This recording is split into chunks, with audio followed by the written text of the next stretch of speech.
অবশ্যই মসজিদের দায়িত্বশীল তারাই হবেন যারা মুত্তাকি।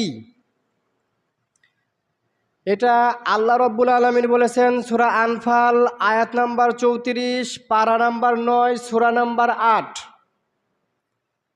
ইন আউলিয়াউহু ইল্লাল মুত্তাকুন, মসজিদের দায়িত্বশীল হবেন, মসজিদের তত্ত্বাবধানকারী হবেন একজন মুত্তাকি মানুষ। মুত্তাকি ব্যক্তি ব্যতীত মসজিদের দায়িত্বশীল হতে পারবেন না, আল্লাহ তাআলা নিষেধ করে দিয়েছেন।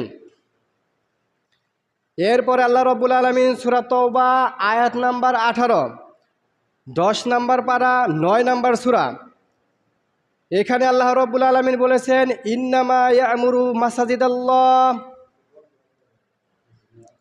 অবশ্যই মসজিদের দায়িত্বশীল তত্ত্বাবধানকারী ওই ব্যক্তি হবেন যে ব্যক্তি ও আকামুস সালাত, যে ব্যক্তি নামাজ পড়েন, যে ব্যক্তি নামাজ পড়ে সেই ব্যক্তি মসজিদের তত্ত্বাবধানকারী হবে। বেনামাজি মসজিদের দায়িত্বশীল হতে পারবেন না।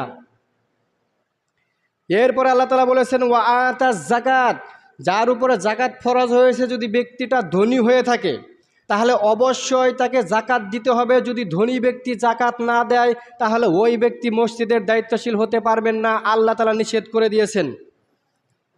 এরপরে আল্লাহ আরও বলেছেন ওয়ালাম ইয়াকশা ইল্লাল্লাহ, যারা মসজিদের দায়িত্বশীল হবেন তারা অন্য কাউকে আল্লাহ ছাড়া ভয় পাওয়া যাবে না।